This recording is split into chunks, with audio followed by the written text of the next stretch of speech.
Welcome everyone who's joining us today. Good morning, good afternoon, good evening, depending on where you're joining us from. I wrote a sticky note and put it on my computer that says, "Be the sponge." There are some school-specific sponsorships which make you feel like more inclined towards them. While you're in MBA, you have unprecedented access to a lot of people, be it alums, recruiters, so your professors, your career services. Make the most out of your time, talk to people, get a clear understanding of what you want to go into.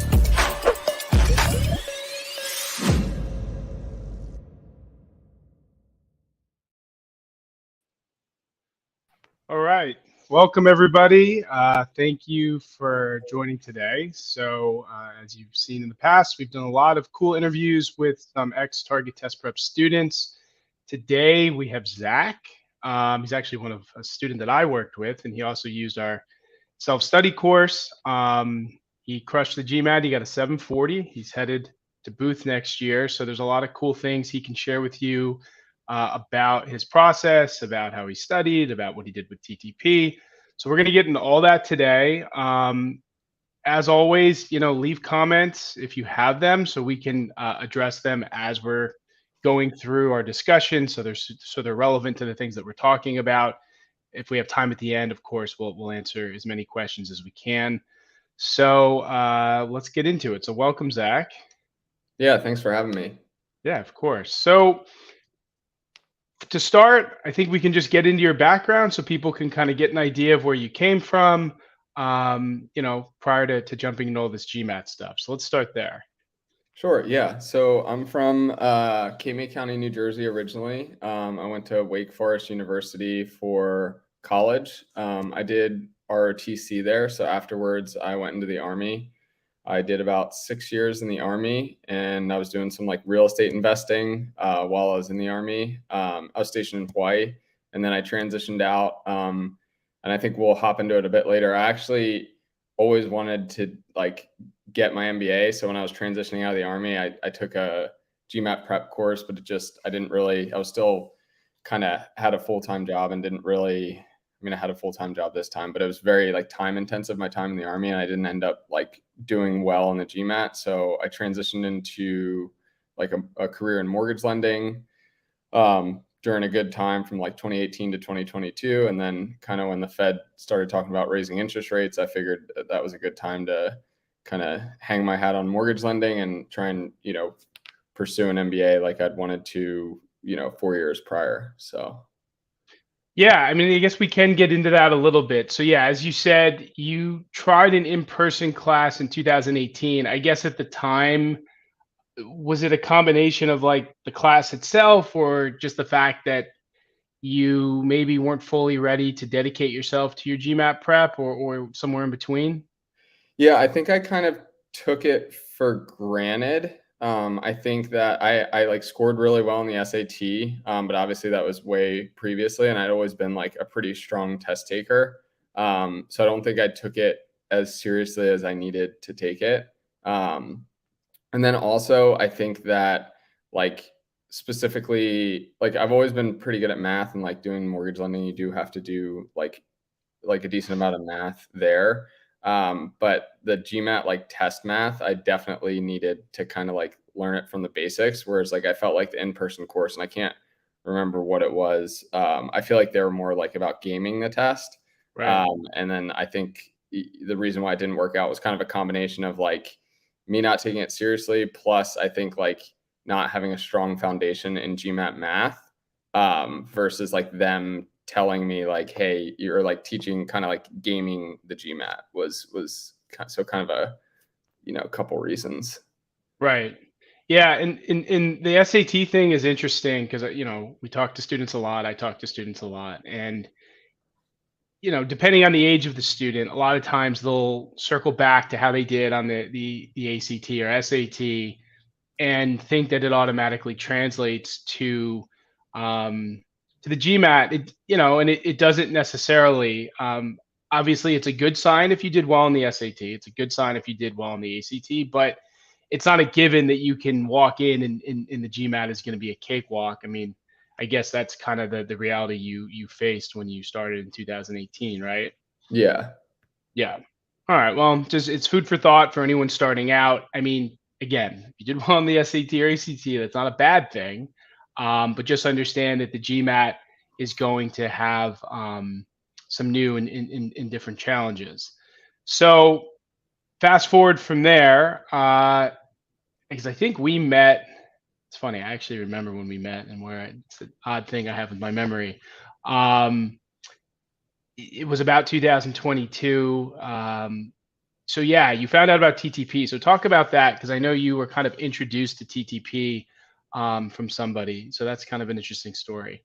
Yeah, so I was, once I kind of like stopped mortgage lending and I started doing some like angel investing and other types of investing. And then I visited Stanford and I was talking to one of my friends' friends who went to West Point.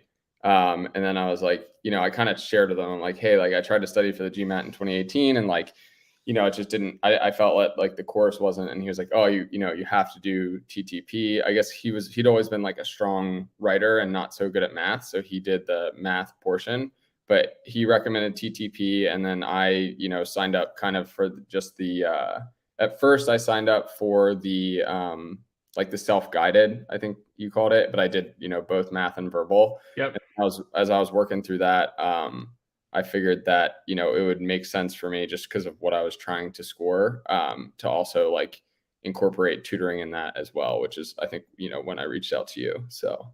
Yeah. So you started the self-study course and continued the self-study course even when we were tutoring. And you started essentially cold when you started TTP. So I'm sure people are wondering, like, what was your first practice exam score prior to diving into any of your preparation?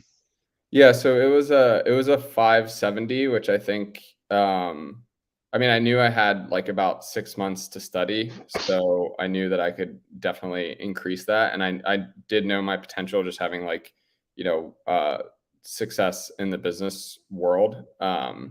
So it wasn't intimidating to me, but I knew that I needed to, really focus on it and really kind of learn. And that was one thing I really liked about the TTP like program itself is like I really appreciated like learning the material versus like learning games because I think that gave me a lot of confidence like come test day. Yeah, well, yeah, no, that's a really good point. People ask that a lot too, like, what strategy, like, are you teaching strategies? And the thing I always try to tell people, and we talked about this a lot, is like how you're attacking questions is strategy. They're just micro strategies, right? Like, Yeah. how to deal with a unit digit pattern or a, divisibility data sufficiency question, all that stuff. So, um, so yeah, I mean, obviously that came to fruition on test day, as we saw, and you were able to do really, really good things on the GMAT. And talk about kind of like your process, like tutoring aside, like things that you did with the self-study course. I mean, I think you followed the study plan and followed it all the way through, but like, 'cause that's a big question, right? Where depending on where a student is coming from, how to attack TTP. So were you taking advantage in being diligent about the study plan and stuff like that? Yeah, I followed the study plan like to a T, which I will say like takes a significant like time commitment. And then I did like I thought it was really cool how the study plan was laid out, how like you would do a couple sections in like math and verbal, and then it would switch over to like strategy. And like I think early on it was like, hey, like make sure you're setting like a good amount of time to do this. And like, in the course in the strategy section, you guys like recommended in the morning, like perhaps before work and stuff like that. Yes. So that's kind of what I did is I would do it kind of like I'd wake up, I was able to be working from home, but I'd kind of like, get ready for the day and then immediately start my day off with target test prep. And then, I would set aside like time kind of around lunchtime and then in the evening as well. So I think like, and I did complete the whole self-guided study course, which is like a time commitment for sure. But Yeah. I mean, it was obviously invaluable for me, with the results that I got. And then I think too, like, I think to be successful really at anything, like you have to enjoy it. And I think that, it might sound weird, but I did actually enjoy like studying for the GMAT and learning the material and stuff like that. So I think that, that's like my hats off to TTP and like making it enjoyable and challenging and fun as well. So Yeah, no, I agree. I mean, if you're slogging through it and you're hating it, I say this, I guess I'm saying a lot of things that I say a lot. Um, it's very difficult because you're going to sit there and you're going to be staring at the material and you're going to be like, well, do I really want to do this? Because it's a lot to learn. And as you probably saw, there's a ton you're learning for a small portion of that to be in your test, but that's the way it has to be if you're going to try to get a 740 type of GMAT score. So that's really good to hear. We do hear that a lot, but yes, Zach's advice is like so spot on. You can't hate the GMAT. You need to enjoy it. You need to understand that you're learning new skills, and you can't. I mean, for someone like yourself, Zach, who I know you've done things successfully on a business perspective, like even prior to doing your MBA, you didn't look at it like, hey, I've been successful in certain things in my life. Why am I dealing with a data sufficiency question or an average rate question? You immerse yourself in it. You took it seriously. You enjoyed the process, and I think that's really key. So yeah, that's awesome to hear. Another thing you mentioned that I thought was interesting was your morning study routine. If anyone out there is starting out for the test, you're gonna have to put in a lot of weekly hours. Studying in the morning is a good way to knock it out. I know you really were diligent. How many weekly hours were you putting in? I I think like especially like the last 3 months, I was probably doing like, I mean, if you were to factor in, I mean, even including weekends, like weekends were also like really big for me. Like I'd probably do like 6 hours on the weekends, but I was doing like 3, 4 hours on the weekdays and like 6 hours on the weekends. And like, obviously I didn't like, if, my girlfriend wanted to like go do something or something like that, like we would do that. But I was really like putting a lot of time in it, making sure I did every single test. Like I did 100% of the course, Yeah. So No. That's important. I mean, my benchmark is usually around 18 hours per week as a floor for students. It looks like yeah. you were able to do even more than that. And yeah, you got to trust your mind and how you're feeling, and burnout is a real thing. And so it's good that you were able to do some things from time to time to get your mind off the test. Yeah, I So think yeah. I should caveat. I would do 6 hours on the weekends if I missed like 3 or 4 hours on like a Okay. weekday or two. So All it right. wasn't So like 7 days a week, but yeah, right. yeah, Yeah, that'd be a lot. yeah, Yeah, so burnout's real. I mean, sometimes people will be like, "Hey, I'm gonna like I need to go from a 550 to a 700 in a month, but I can put in 12 hours a day." And usually I'm like, "Well, regardless of that amount of time, like your brain is going to get crushed trying to get all of that information and be ready for the test." So there's definitely a balance between too little, too much. So you just got to find, what works for you in between. So yeah, no, that's a really good way that you did your studying. And going back to the TTP course, I mean, there's a lot of features in it. Obviously, yes, you followed and used the study plan, did the things we said to do. Are there certain things, and I know it's been a little while, so I can help jog your memory if you need me to. The things that you remember from the TTP course, added things that helped you along the process? yeah. I think my biggest, like, I think once I got into like a rhythm, and I think like, I'd also at this point I've been out of school for like 10 or 11 years, and I was also like a communications major, so not a ton of like TTP related material. So I think initially just like getting the dust off and getting like kind of the mathematical basics was like pretty key. Specifically, my biggest area of like struggling was the sentence correction. Like when I would take my practice tests, I remember I would get kind of like the other two sections of the verbal, I wouldn't get one of those wrong. So it would get me really high. And then like, I think I remember looking at like my stats. I got like I think the practice test for my score. I still got a 740, but I got like 8 out of the 12 sentence correction ones wrong. And I think, yeah, and the rest of them I got 100% right. So that was really like kind of towards the end. But I do think that, you know, I was able to kind of like my actual test, it was like more indicative or like more spread across for the verbal part. But I do really like how I think, again, I understand like the math stuff, and I do like how the sentence correction almost was like, I remember parts and they're like built almost like building it like it was an equation, you know, like if you see this, then this, Right. and then also like, you know, if X, then Y. So that was kind of like how I approached and was able to like really improve my sentence correction. Because I think out of, you know, the quant and verbal, specifically sentence correction was definitely like the area even after taking it that I needed the most work on and really needed to concentrate on. So Right.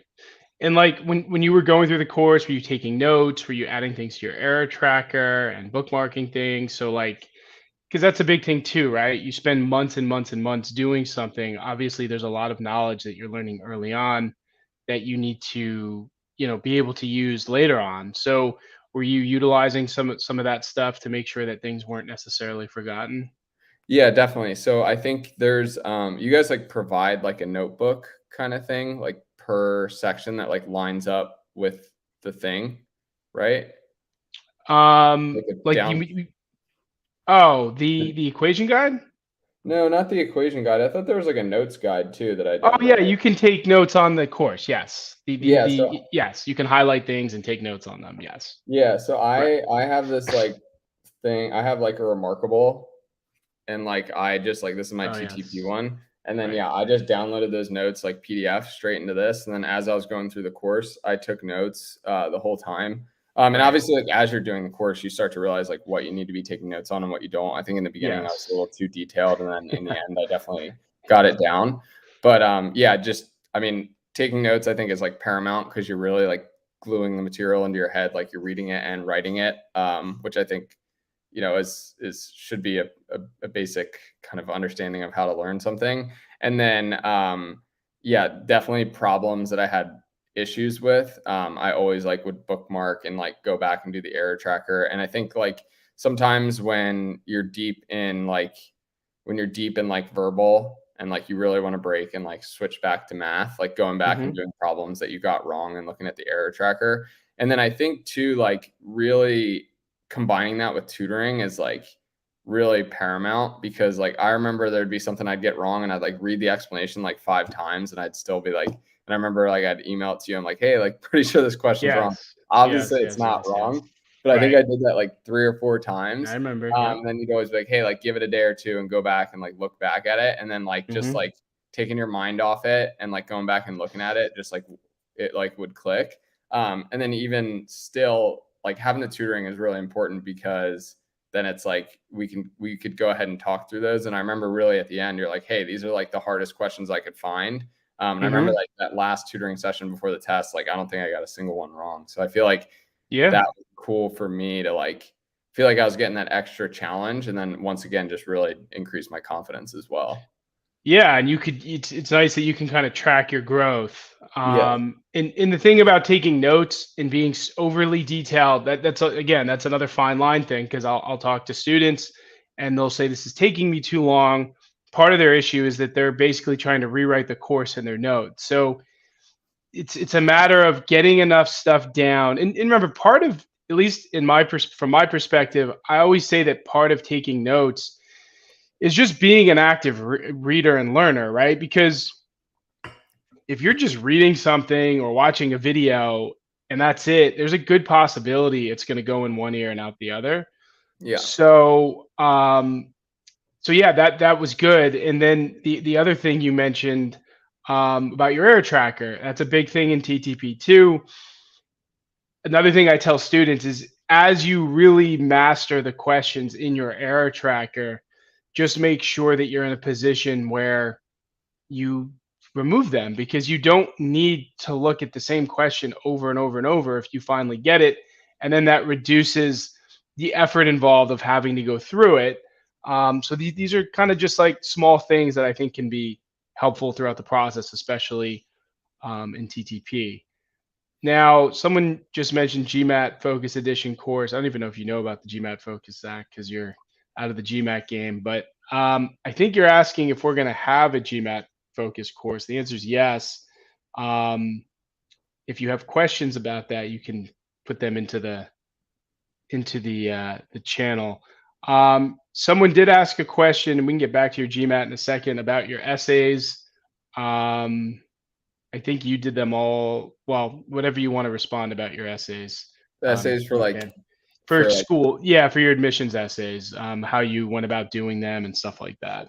Oh, I think the biggest thing for me for all my essays was like having been in the Army, I'm a veteran, and then like you know, I think I had like a club to reach out to at every school before I applied.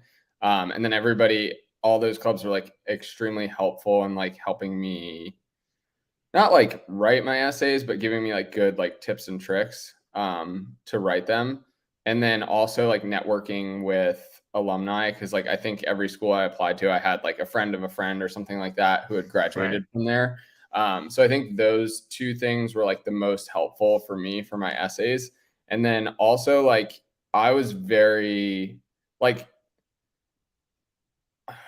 I feel like I was like, due to like kind of my success in like the mortgage lending like scope, I was kind of very confident to really, I don't want to say this the wrong way. I didn't overthink my essays, and I was very genuine and authentic. So like I didn't necessarily care if like what I was writing was risky, because I know that like at the end of the day, I could always like go back to that and be very successful. It's not what I want to do, right? Right. I think that kind of like having that confidence to be yourself, be genuine, be authentic, and like get some guidance, and definitely listen to the guidance you get from either current students or alumni, I think really helped me with my essays. Yeah, and from me remembering like a lot about you as we got to know each other, it did feel like you had a very genuine path and story that you felt like made sense for admission. So, in that regard too, it made sense. I mean, I didn't look at your essays, but I know just based on our discussions that it seems like whatever you portrayed in them, while being true to yourself, probably was pretty compelling for the admissions people. Yeah, like there is nothing that I wrote that like if you were to like, I don't know. I can just see some people maybe writing things that like aren't genuine, and I would say like I was extremely genuine, and then I also feel like that also makes me feel like good having been admitted, because it's like, oh, they want like me for me, not something that like I wrote because I think it sounds good. All right, yeah, no, makes sense. All right, back to, so you're working through TTP, did the study plan. Let's get to the practice test phase. So you started with a 570. I know you took, no, actually, I think you followed the practice test phase the way it was laid out. So how did those practice tests go? When did you start taking those practice tests, regarding around the time you were going to take the GMAT? Yeah. So I'll kind of like, yeah. So I remember, so I started, and then I was about halfway through TTP, and I took a test in September to try and like apply round one. Like I said, I was only halfway through. And I think on that one, I scored like what the heck did I get? I think it was like a 670, because I remember it was like 100-point improvement like halfway through. Right. Which I know like isn't recommended, but I just wanted to like try and get in round one if I could. Yeah. And then once I was like, that's not the score that I want. So I just kind of continued on studying. So I did have that kind of like brief thing. And then once we were getting into November, December timeframe, I took one in November around Thanksgiving. And that one I got a 690 on. And then these were like before I finished the course. And that's kind of like, I'm answering your question, but I'm just getting there. No, it's fine. I took one mid-December. And I drove 4 hours a day before. I stayed overnight in a hotel near that. I didn't get good sleep, and I was nervous, and I kind of bombed that one. And then I scrambled and got like an online test within like the time period that I could apply to round two. And I think the difference between my mid-December test and my beginning of January test is like I really reviewed and did practice tests in that period. Whereas like my mid-December test, I just finished the course and I was like, okay, I Right. finished the course, I have to take this. But Yes. then the difference for me, like I said, I bombed that one because I didn't get a good night's sleep and I drove 4 hours the day before. I think I got a 650 on that and I was really disappointed. But Right. then in between that time and my 740, I did all practice tests, and that was like, I think that was, it was as important. Doing the practice test reviews and doing practice GMATs is as important as getting through the course material and understanding it, you know, Right. because Well, yeah, it's all like a slow climb, right? And that's yeah, when you're reaching the peak at the time you're starting to do those practice exams. yeah. And that's when I saw too, like on one of the practice exams, I got a 740 and I was like, oh, wow. I was like, I didn't really know that I didn't really know that I was capable of a 740. Just because like most of my friends that went to business school got like every single one's like 720, 720. And so Right. that's like I thought I'd end up. And then but seeing that practice test, seeing the 740, then when I finally, took the one, like I think it was like New Year's Eve and got the 740, I was like, okay, like that's what I should have gotten because I'd gotten 740s on multiple practice tests. Right. And were you during the practice test phase, were you also doing like practice questions? Obviously, you were taking and reviewing the practice tests. We were reviewing them together. Were you doing extra stuff outside of that, or was it more just the practice test and then some review here and there? I would do the practice test and then I'd go back and like go over the questions I got wrong. And then I'd also like, if there was something that I got wrong that for some reason I didn't understand, which means that I would have like forgotten something, I would like Hmm. go back to that section and find those questions. And like we were also doing like we ramped up the tutoring like in that thing. So I Right. know like we went over that stuff as well. So Yeah, that's yeah, a cool thing to be able to go back to the course. If there's a lot of apples to apples stuff where you're like, yeah, oh, I got a converging rate question wrong, so I'm going to go to the converging rate section. And then something we added actually, which would have been great for you, of course, or any older students, we did add in flashcards, a flashcard like feature into the course itself. And that serves, I've been recommending it to a lot of students who are like, okay, I need to review. It's there. It's not just it's similar to our equation guide, but more built up, more like almost quizzy type stuff where it's not just formulas and concepts. So obviously, had we had it when you were there, it would have been a nice thing for you. Um, so yeah, that all makes sense. I know you got into this a little bit, but I know you took some tests.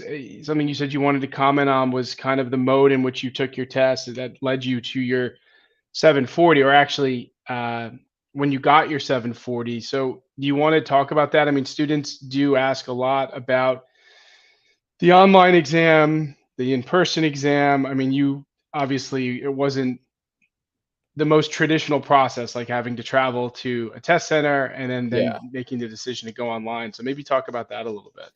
Yeah, so I was really hesitant. Like I knew I could take the test at home, but I just like I had this like bad feeling about taking it at home. Like I don't know, I'm like not great at like reading instructions and I felt like I would like not have the room set up properly. Also my Right. condo, like the whole upstairs is kind of like the kitchen, the living room, the dining room is like one big open concept. So I didn't want to like have to worry about like sanitizing that, removing everything, and then also just like doing something wrong for an at-home test. So for me, I was like, I'm going to do them all in person in the test center because like it kind of to me felt like I didn't have to think about my testing environment if I could just walk in and do it. And then, like I said, the kind of like mid-September, I got like a 670. Like mid-November, I got like a 690. And then I bombed the one in December because like that is one recommendation. Like don't drive 4 hours the day before your test. Like don't stay in a hotel where like the hotel I was in, it was like there was people up and moving around all night. I didn't sleep. And I think I did not want to take the at-home test, but then I think there's a 21-day period where between tests, and that would have put me past round 2, which is like I couldn't do. And then I talked Yep. to you and you're like, hey, I'm pretty sure like within the 21 days, you can take an online test and at home. And then obviously that's what I did. And that's when I scored my 740. And I think that I, for some reason, thought like I just was afraid of the at-home test. And I think like there is definitely something to taking the test in an environment where you don't have to drive to it. Like you're in the comfort of your own home. I know it seems like common sense, but like I felt like I really took my time. Like I wasn't rushing through questions, which for some reason I feel like I was doing in test centers. Like I just felt way more comfortable. I remember I finished like on my like in-person tests in the test center, I would finish with like time to spare. And my at-home test, like I finished like 30 seconds to spare. Like it's just like everything was just perfect when I took it at home. So that's something. And then my score did get like flagged for review, which I was going on like a Reddit frenzy and Yes, reading I it. remember. Yeah, I was very nervous. And I remember I was talking to you. I was like, oh, like, I don't know. Like I was looking down, or that she couldn't see the proctor couldn't see my like workstation. And it took her like 10 questions to be like, hey, I can't see your work. And I was just kind of thinking through a lot of stuff. And then obviously the score came through and it was fine. But I would say like, if you do score, I think it's like above a 700. What I was reading on Reddit is like a decent amount of those get reviewed. And that review took like 2 weeks for the official scores to drop. So I self-reported my my scores. And then like once the official ones came through, I just sent them to the schools.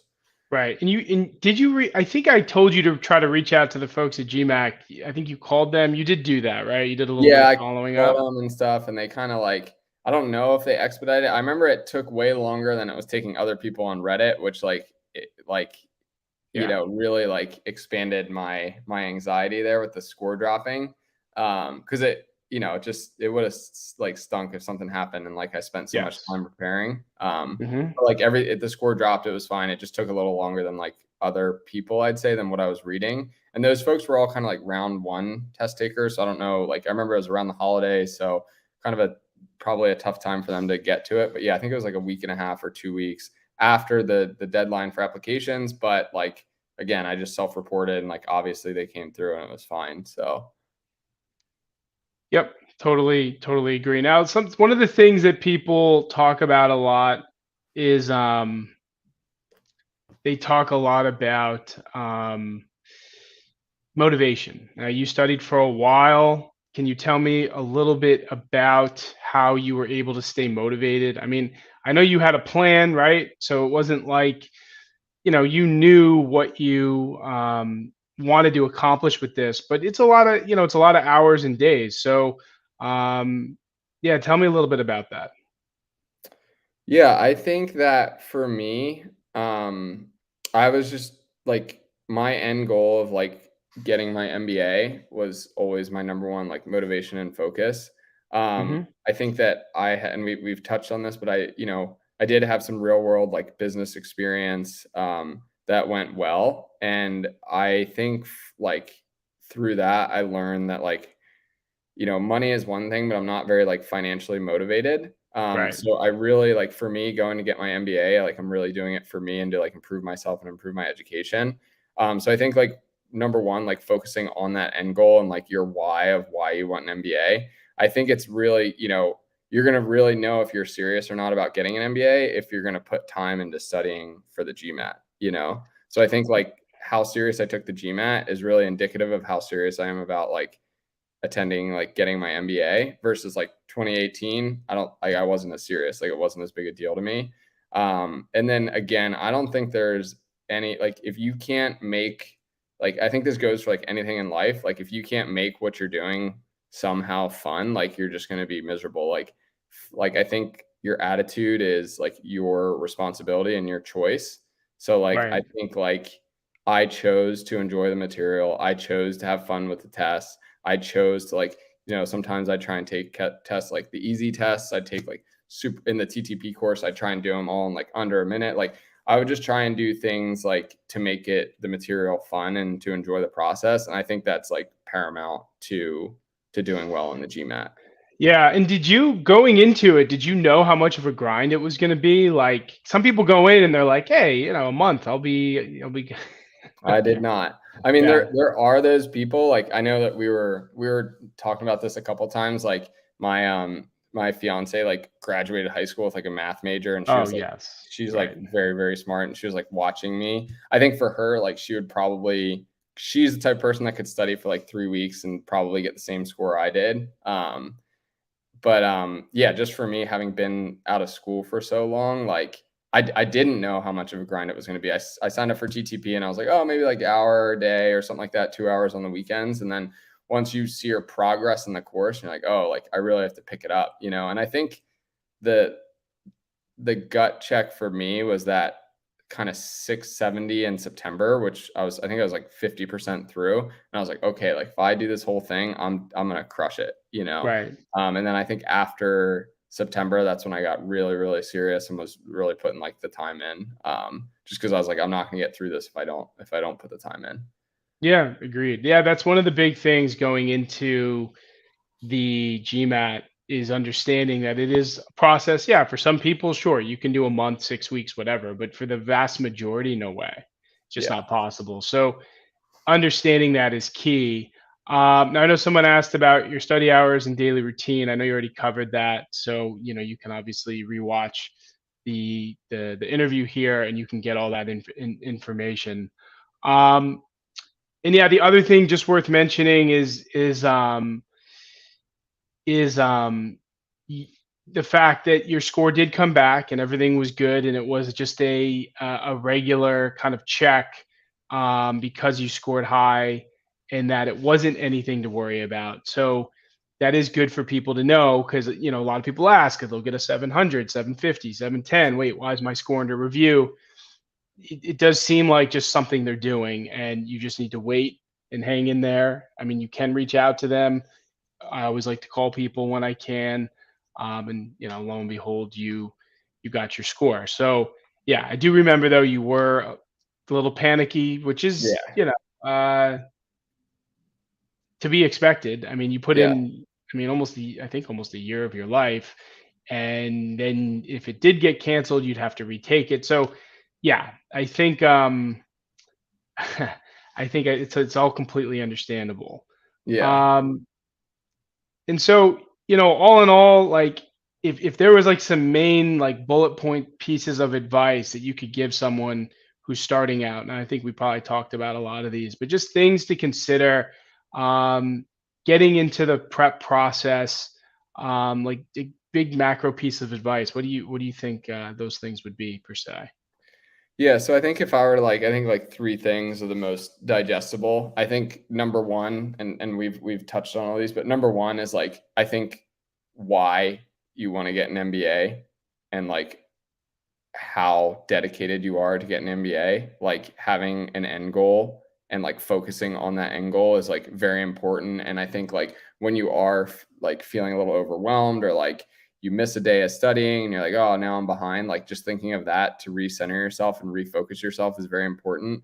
I think the second most important thing, and it's I would say similar to that, is like find a way to enjoy studying. And once again, I wouldn't I wouldn't be able to say that I was unable to do that. Like I think Target Test Prep did like a phenomenal job, and like anybody that asked me like going forward, like, hey, how'd you prefer the GMAT? Like it's 100% no question Target Test Prep, like head and shoulders above like that in-person one I did, and like so much more thorough. And I think very important is that like I felt I was able to enjoy the subject and enjoy the content of studying for the GMAT, and I don't think I would have been able to achieve my score had I not enjoyed what I was doing and enjoyed learning about it.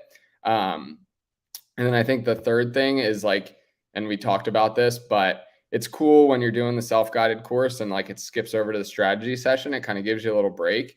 And it does lead into that enjoying it. But I know like one of the first things that's in that strategy session is like how to study properly. And like, I think getting into a schedule, specifically studying in the morning, and I find like Saturday and Sunday morning to be awesome because nobody's really calling you. Like there's not much going on. Like, so I think morning time studying and like setting a schedule and sticking to a schedule, those would be my, three kind of things to focus on.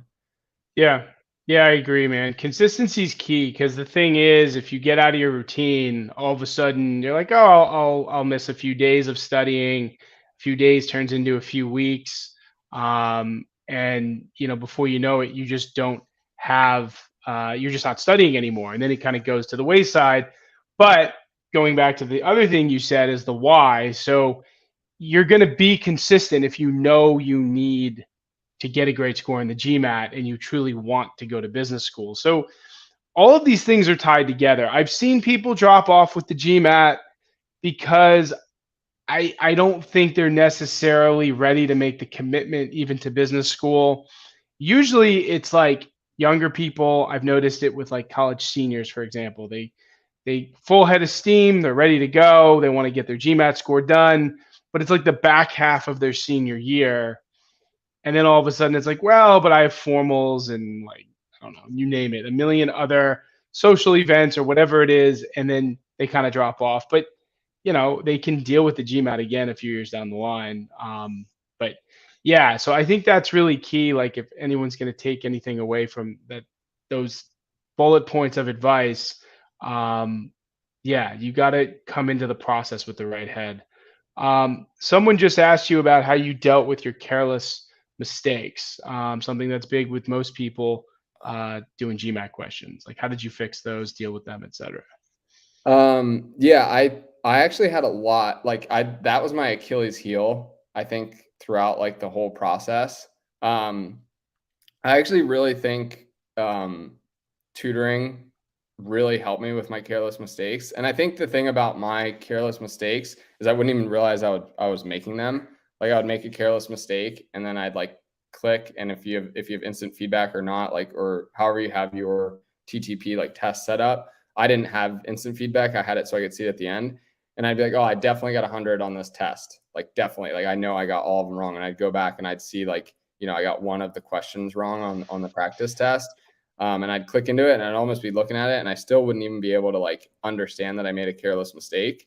So I think number one is if you see a mistake that you made and you don't even see the mistake after seeing it laid out, give it a day and go back to it. Like I think taking a mental break and going back to it is paramount. Number two, I think, is timing. Like there would be certain questions that I would see, especially earlier on. I think you mature as like a GMAT prepper. So the earlier on you are, the more careless mistakes you're going to make. And I think like, don't get frustrated at yourself, because that was something I was really doing. I was getting really like upset and kind of emotional when I was making careless mistakes and like kind of being hard on myself rather than just like, hey, like I misread this wrong or I did this problem wrong. It's okay. Like, and I do think giving yourself a day from that careless mistake and going back and re-looking at it, you're just going to laugh at yourself versus like you're going to be really upset. So that's what I did. And it took me a while to learn that. Like I would go back and I'd redo the question. I'd be like, oh, that was easy. Like, and I'd move on versus like mark it on your like question you want to review later and then give it a day and go back. And then I think like just providing some time, get your head out of it, get your emotions out of it. And it kind of makes you smile. And then you just start to see like, I would make this mistake. Like if that was me 2 months ago, and you just kind of start to evolve that way, if that's helpful. Yeah, no. And I've noticed that when students get frustrated when they're going through questions, it kind of just gains momentum. So sometimes you got to just like set it down, refocus, recenter. And that's like you said, give it a day and then you come back to it and you're like, oh, wait a minute. Because you're going to keep seeing the same thing over and over. And then if you're moving on to other questions and you're frustrated from the previous ones, then, that's obviously where an issue is going to occur. Yeah. And keep going. I was going to say, like, just a caveat, like, I'm like cool as a cucumber. Like one of my rental properties in Hawaii, like flooded. And like, my friends were like, how are you? Like, I was like, just like went and dealt with it, like, I don't think I got as emotional over like major life things as I did over careless mistakes, which is funny. Like it's really interesting, like the effect on your psyche. But yeah, just give yourself some time and come back to it and don't be emotional. So agreed. Now this is a question I might be able to answer. I know to get a good score, high accuracy. I think no. If you're spending a lot of time on hard questions and your accuracy is good, it's okay. Some of those hard questions are very hard. Remember, part of the learning process is just understanding what the plan of attack needs to be to deal with some of these questions. And you will get faster. And remember, no GMAT is going to have, 40 hard quant questions on it. So you're also seeing a lot of these hard questions in bulk, the way that they're set up in our chapter test. So no, it sounds like you're doing the right things there. All right. Well, this was good, man. We talked about a lot of great stuff. This was very helpful. I hope students got a lot out of this, especially people thinking about or taking target test prep. To reiterate, Zack did our self-study course. He did some private tutoring with myself and another tutor, Rich, and now we actually offer online classes, group instruction, live online classes, which is something I don't even think we had when Zack was here. So if there are no more questions, which I don't see any more others, we can sign off. And I want to thank you again, Zack, for taking some time here and, giving people some wisdom. And for everybody else, we'll be back soon, either doing, a webinar on some quantum verbal tips or maybe another interview. So thanks, Zack, and thanks everyone for coming, and we'll talk soon. Thanks, Jeff. Okay, have a good one, everybody.